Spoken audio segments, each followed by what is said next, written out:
Hello and welcome to Superintendent Spotlight. I'm your host, Alan Elko.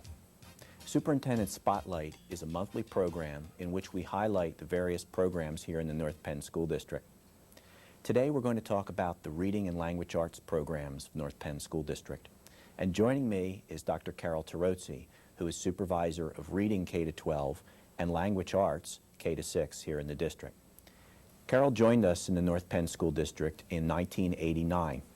She holds a doctorate from Lehigh University in reading, and in the last several years she's worked hard to improve the reading opportunities for children here in our district. Carol, welcome to Superintendent Spotlight. Thank you. The Reading and Language Arts program here in the school district is vast. Many of our students in the elementary grades receive intensive reading and language arts programs, and I think for our listeners today it would be wise to begin with the elementary program and work our way through the grades. So could you talk to us a little bit about what's required and the dimensions of the program beginning with the elementary level? Certainly. Unlike a lot of the other disciplines that we have in the schools that increase as we go through the grades, the bulk of the reading instruction is really concentrated in the elementary schools.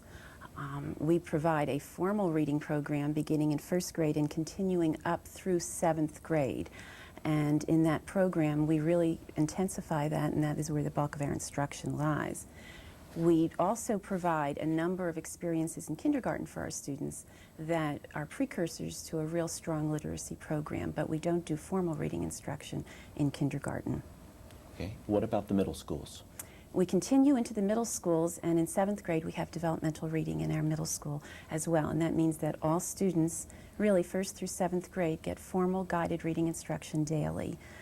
Once the student has completed seventh grade, they then do not receive daily guided reading instruction after that point.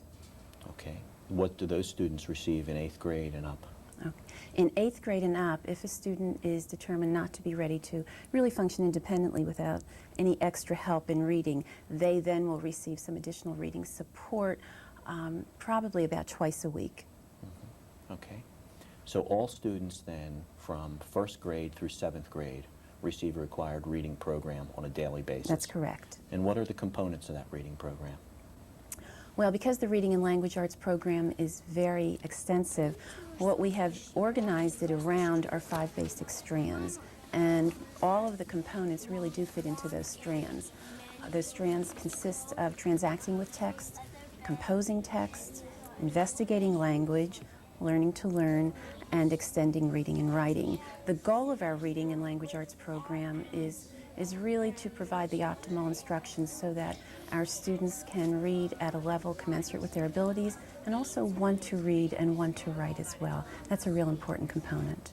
Okay, now as you mentioned 5 strands, they sound like pretty technical terms. Mm-hmm. I think the first one that you said was transacting right. With the text. What does that mean in everyday language for our viewers? The word transacting is really an important word because what it does is it brings us up to date really in so much of what's happened currently in reading research and instruction. We used to think that when students would read a page of text that there was one set message that they needed to take away from it, and that was one set message that the author had intended. And what we have come to understand is that a student or any reader really interacts with the written page, and depending on what the reader brings to the text as far as his background of information, depending on the depth of the text itself or the task that's been set forth, all of those things really impact. So a student really transacts with the page in order to construct some kind of meaning. Okay, so they bring their own experiences to the reading lesson, and then their responses are based upon their own experiences. That makes a big difference. For example, if a student is reading about giraffes and a student has some background of experience with giraffes, that student probably will be able to construct a more in-depth meaning than a student who has never seen a giraffe or read about one or heard about one. Okay, that certainly makes sense. Mm-hmm. You also use some other very technical terms. I think you also indicated composing text as well. That's right. As an additional strand of one of the 5. Could you explain that to us? Composing text is our writing strand in the language arts program. And quite simply, it means that students have regular opportunities to write and actually to compose texts. We base our writing program on three principles. The first one is that writing is really a way to learn. And if a student is able to write what he or she has read or heard in the classroom, that's really an expression of what they have learned. The other principle is that writing goes across all areas of the curriculum, as does reading. So both of these are processes that really support all of the curricular areas. And finally, writing is really the responsibility, as is reading, of all teachers. Okay. And the third and fourth areas, I believe, were investigating language and learning to learn. That's right. Talk to us about those. What do they mean? Investigating language is really the strand that comprises those skills and strategies that you typically would expect to see in a reading and writing program. That includes things such as grammar, capitalization, punctuation, vocabulary, spelling, and decoding, which is a way of saying this is the way we help children to understand print and phonics, that kind of thing. Well, phonics is something that most of us who've been in school several years ago as students ourselves remember as part of the reading program. Where does phonics come into our program? Phonics is a very essential part of our program, and our phonics program falls within our decoding program, and we concentrate that in grades K, 1, and 2. And we have a very thoroughly laid out and consistent program so that we don't want to take the chances that perhaps a child has not been exposed to some of the really basic phonic elements. One of the other pieces of that, and that's why we call it a decoding program, is that there are other essential elements as children learn to read. In addition to phonics, one of the things, for example, that we really look at in kindergarten is something called concepts about print. We don't want to make an assumption that a student knows where a story begins and ends. We don't want to make an assumption that the student knows the top of the book or the bottom of the book. We don't want to make an assumption that a student knows what a word is, because those are all critical pieces in helping a student learn how to read. And so those other aspects are also part of our decoding program. Okay, so if we go into a classroom, do we see youngsters coming together as a group and in a traditional way reading assignments, reading from a reading book, and then discussing that passage with the teacher? Yes, you do see that. We have a number of components in terms of reading that our students have opportunities to read.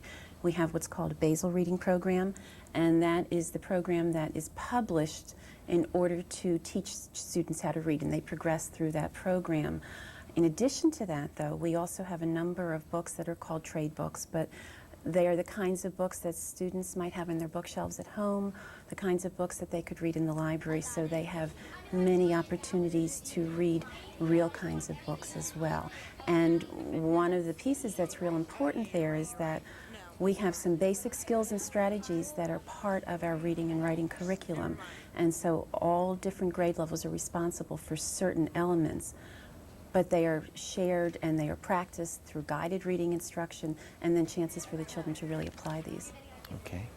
What are we doing for the child who has difficulty with reading in spite of all of these efforts?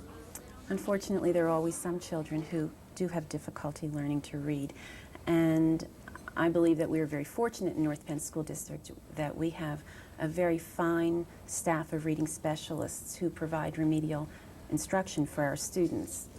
We have our Chapter 1 program, which is our federally funded program, and that program functions in grades 1, 2, and 3. And once a student moves out of 3rd grade and into 4th, 5th, and 6th, our building reading specialists are in charge of providing remedial instruction. And this is always supplemental to the regular classroom instruction. Okay. The other program that we have starting this year is our reading recovery program. And we're very proud and very pleased that we have brought that to North Penn. The basic premise of that program is that it's important to identify those students in 1st grade before they experience failure in learning to read. And so reading recovery is an early intervention, intensive reading program designed as a one-on-one instruction for students to really bring them up to the average level of the classroom. It has a wonderful background in research, and we have very high hopes for that in the school district. I want to come back to the fifth strand that you mentioned earlier in the program, which I believe was extending reading and writing. Right. Tell us what that means. Extending reading and writing is really that piece that connects with the home very strongly. The home element is very critical in a student's education, and clearly in learning to read and write as well. Extending reading and writing are those opportunities for students to read independently. And while that is a very consistent part of the school day, and we ask that really each student carry along a book to read independently on a regular basis, it's also that home connection that's very important. And so we have a number of programs in our elementary schools that reach out to the home, and also in our middle schools as well. Many of our reading programs have incentives, such as Reading Olympics that they had at Culp this past year. We have prime time in which children come in at night with their sleeping bags and they spend a couple of hours reading. We have incentives in which parents read with children for a certain amount of time each night, and they may come back into school and earn some credit or something like that as time goes along. But the home connection is critically important in supporting our students in both reading and writing. In writing, we have our Book Bug publishing program, and that was really started by Mr. Keffer when he was a principal in the elementary schools. That's an opportunity for students to write independently and then to actually have that book bound and published, and it goes in our libraries so other students can take those books out of the library, and then eventually that book goes home with the student as well. Okay. So we've covered the five strands that are part of our developmental reading program from kindergarten through grade 7, and you've also talked about the work that's being done for youngsters that have some remedial or problems related to their reading. Are there any specialized courses or programs available in the high school for students that want to extend their reading skills? Yes. At the high school, we have what is called the Reading Center, and there are a number of electives that are offered through the Reading Center at the high school. These electives span from reading improvement for those students who feel the need or have been identified as needing extra help in reading, to study skills, to supporting our students in really firming up or learning some needed study skills, and on to the idea of a college-level reading course for those students who are planning to go into college. After high school, we provide a course that really tries to get them ready and prepare for the actual kinds of experiences that they will have in college and the college-level reading material. Carol, if we were to go into a classroom, what would reading look like at the different grade levels? Well, if you were to go into a kindergarten classroom, what you could expect to see is the kindergarten teacher doing a lot of reading aloud to the students. Our program includes a lot of fairy tales, a lot of folk tales, a lot of nursery rhymes, a lot of exposure to stories for children. And then those children, in addition to learning their letters, because the alphabet's a real important part of kindergarten, also have an opportunity to do some retelling. So you might see children acting out the story. You might see children putting things on a flannel board to retell a story, but to show that they have some understanding of that story. As we go into first, second, and on up into 7th grade, what you would expect to see in a guided reading lesson is really that it's broken into 3 different parts. There's the before reading part, in which the classroom teacher and the students would really find out what the students already know about that topic. And it's real important at that point to predict what they think is going to happen. It's kind of like a scientific hypothesis where you think this is what's going to happen and then you actually test it out.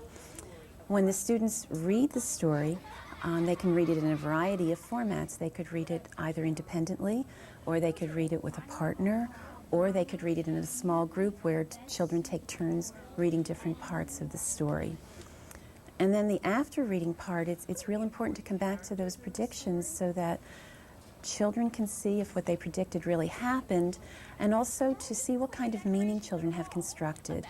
And that can be done in a variety of ways, from talking with children and discussing with them, to having them actually write a summary, which is real important, or maybe to do something visual. For those of us who are helped by looking at things visually, children might do some drawing or they might do some filling outs of charts or graphs. So there are really 3 parts of it, and it's before, during, and after.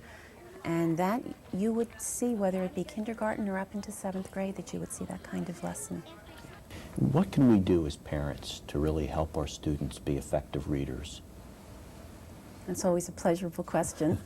For both reading and writing, what I believe is most important, and this is not just me, this has been proven many times by other people in the field, is that parents be reading and writing role models for their children. And that doesn't mean that parents need to sit and read constantly, but what it means is that it's important for parents to send a message that reading and writing are important components in the home, so that maybe dad reads the newspaper on a regular basis.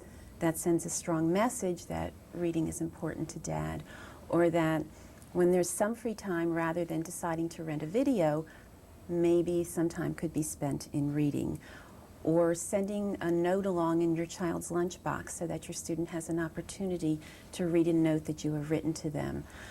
Reading aloud with your child on a regular basis is really important. A lot of us think that as our children get older, that reading aloud is something we need to put aside, and really that's not the case. Older children love being read to as much as little children do, and so that's a really valuable component.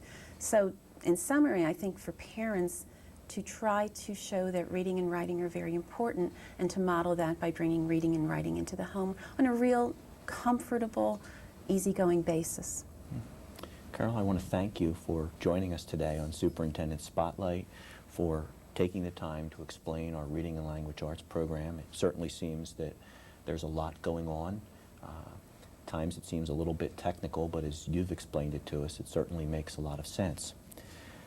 That's today's edition of Superintendent Spotlight. I'd like to encourage you to join us again at Superintendent Spotlight as we highlight programs here in the North Penn School District. Thank you.